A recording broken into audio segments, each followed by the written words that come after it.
Hello my angel! A day in our life in Romania. So bali papasok na po tayo. Ihatid muna natin yung mga bata sa school. Napakalamig po pala ngayon ng temperatura dito sa Romania. Kaya yan, nag-taxi na lang po kami. Ayaw kong ilakad yung mga bata kasi alam nyo nakagaling lang namin sa ubo at sipon.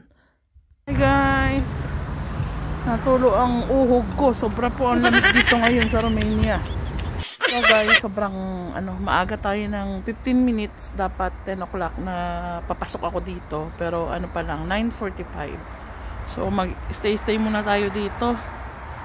Kasi ayoko namang pumunta doon ng sobra-sobra yung oras ko. Tapos paglalabas ako eksakto doon sa oras na 6 na oras. So guys, next week, sa Thursday, Monday, Tuesday, sa Wednesday, bakasyon na ng mga bata. Tapos si Petro naka-leave din siya sa trabaho.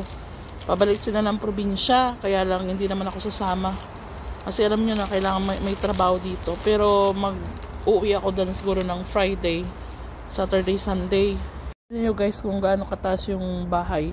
Pinakang 10th floor, pinakang taas yung bahay nung lilinisan natin.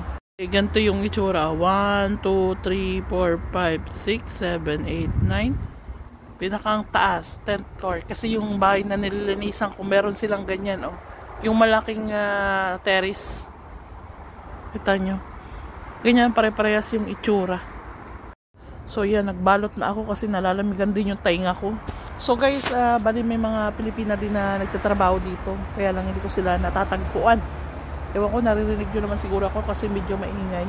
Kasi highway na to guys, Ayan, malapit na siya sa labasan talaga. Tapos may bus stop doon. Tapos konting lakad lang yung metro station na sinasakyan ko pa uwi. So my angel, nandito na po ako ngayon sa bahay. At kanina naputol yung aking vlog doon sa labas ng building na pinagtatrabawan ko.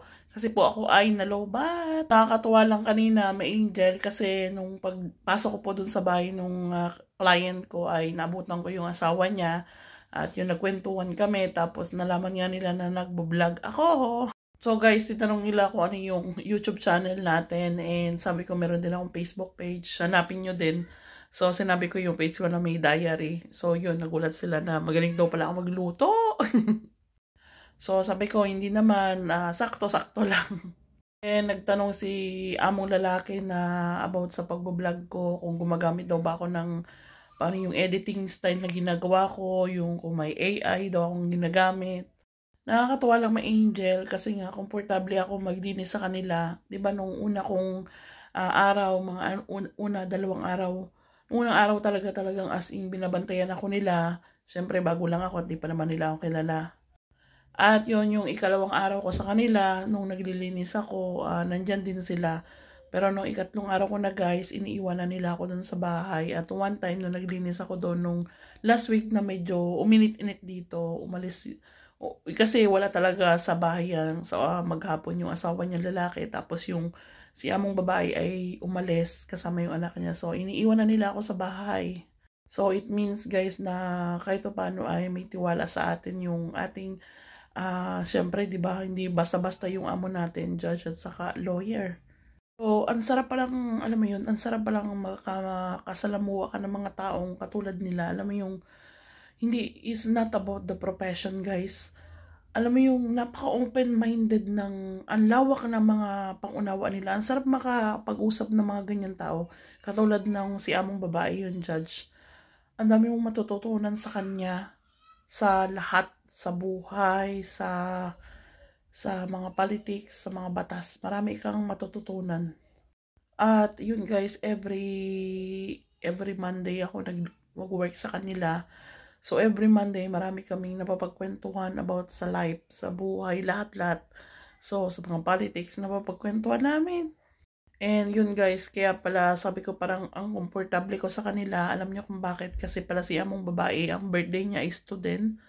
So parehas kaming pinanak ng ados. Kaya pala komportable ako sa kanya. Kasi based doon, hindi ko alam kung naniniwala kayo about sa neurology. Kung alam niyo yung neurology, kung magbasa kayo about what is neurology, yung hindi yan hula guys this is about the numbers. Basta pag napag-aralan nyo about sa neurology, yung katangian ng isang tao based sa birthday niya is parang napapatunayan ko na yung characteristic ng isang tao is totoo, which is yung sa akin is 2. So yun, bala na kayo. Pag in-research nyo yung neurology, malalaman nyo kung totoo ba or hindi yung about sa pagkatao mo. Yung neurology guys hindi siya basta hula. Yung neurology is mathematics yan. Yung nagpa-plus yung birthday mo, yung birthday, date, month, at year. So yun, pag-aralan nyo na lang kung interested po kayo. And also guys, yun, minsan iniwanan na lang nila talaga yung bayad sa akin. Tapos, alis na lang ako tapos yung trabaho ng 6 hours. So, masaya ako guys kasi kahit pa paano, automatic na Monday may trabaho na tayo. Tuesday ay sa office. Wednesday ay doon sa client ko na taga South America. And Thursday, yun minsan nagbe-babysit ako at minsan nagki-cleaning din doon kila Emma. And Friday, yun. Wala pa tayong stable sa Friday and Saturday. So, hopefully makahanap ako ng stable na Friday talaga. So, paano ma-Angel? Maraming salamat sa inyong suporta at syempre, masaya na naman ako kasi meron na naman tayong regular na client. So, akala ko talaga itong part-time ko lang to dito sa ating client na judge, sila ma'am, ay akala ko talaga ay parang hindi siya permanente or pang samantala lang talaga. Pero I'm so happy and lucky kasi nga naging permanent job natin siya. Although it's a part-time, wala yung contract, pero regular part-time na matatawag siya. So, paano May Angel? Maraming salamat pala sa inyong suporta kay May Angel. And yun, thank you for watching. Don't forget to like and share this video. And pwede kayo mag-comment kung gusto nyo lang naman. So, paano guys? Maraming salamat po. And yun, nandito ako ngayon sa Tupian, sampayan namin ng damit. Ito yung pinaparent kong room dati. And ginagawa ko ay sinasampayan na lang namin siya ng damit. Dito kami nagpapatuyo. At ito yung malaking room namin dati nung may nagre-rent pa doon sa maliit na room. So, balik kami ngayon ay nandun na sa maliit na room. At nagsama-sama kami doon. So, minsan kami ni Jacob natutulog sa salas. Kasi malaki yung salas dito guys. Itong room na to, ito yung malaki talagang room na pwedeng parentan. So, para ma-enjoy lang dito na lang. Bye! See you in our next vlog and hopefully makapag-cook tayo tomorrow.